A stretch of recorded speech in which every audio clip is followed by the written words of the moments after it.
Well, I thought I would try to turn a wine stopper tonight. My headset microphone is not working, so I hope you can hear this. I just wanted to show you how the cuts work and how the tools are involved. My tool rest is set up a little bit below center so that my cut line is actually on center or slightly above. I'm going to start off with a rough out gouge, a spindle roughing gouge.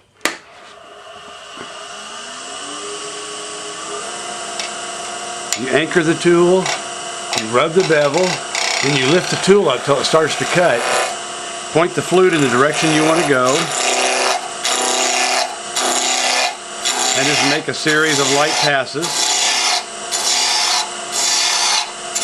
until you get it round. Now in the end, if I start right here, I can get a catch, so I'm going to go backwards.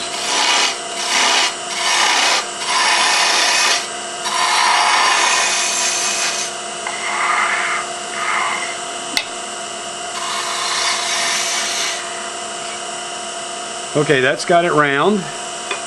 Now we're going to go to a Thompson detail gouge. I want to shape a bead at this point, so I'm going to cut it down. You'll notice that the bevel is rubbing the tool. I rotate the tool over. Then I always go from a high point to low point.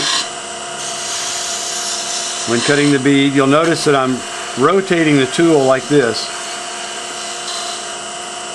Start on this side. Again, rub the bevel, lift the handle till it starts to cut. And rotate it down. Now, I have to move the handle in this direction to follow that cut.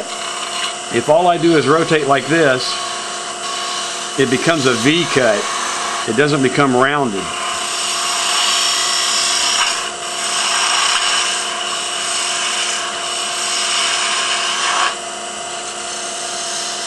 So as the handle rotates over, it has to rotate around if I want a square-sided bead.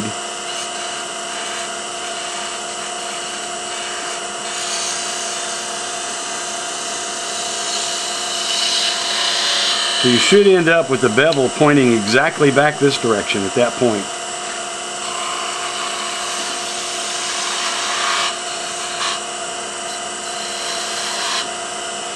Now we'll change hands and cut this side.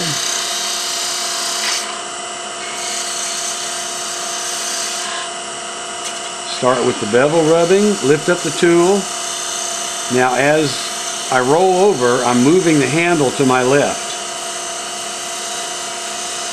so that bevel ends up pointing straight down into it.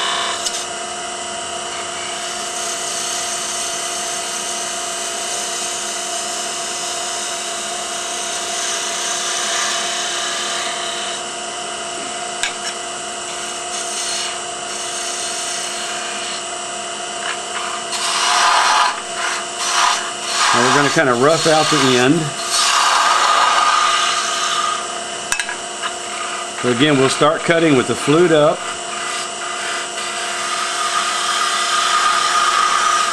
What I'm trying to do is find my bevel, and then I lift the handle till it starts to cut, and I rotate the flute slightly in the direction I want to go.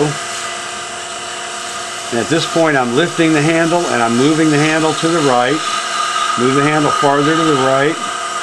So the flute should end up pointing straight in, just like that. Now you could start with the flute pointing to the right, pick up my cut, and keep it in that same direction, and just continue to move the tool handle around.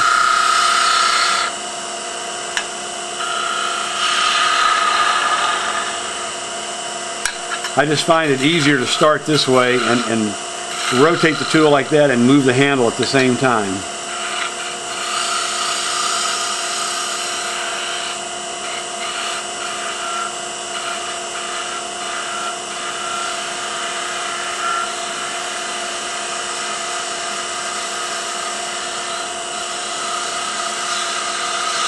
Should probably turn the lathe speed up a little bit. It's making my body motions have to be kind of slow.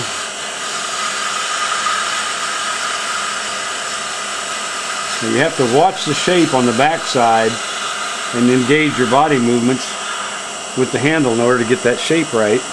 I'll change hands, I'll come back around this side, find my bevel, watch the shape, lift the handle. I'm letting the tool do the cutting. Now I rotate it over. Now the reason I rotate it here, two reasons. One is to find that edge and find that shape, but the other is when I hit this side over here, it's not going to get a catch. If I was up like this with the flute up and I touch that side, it can jerk the tool down that way and I get a catch.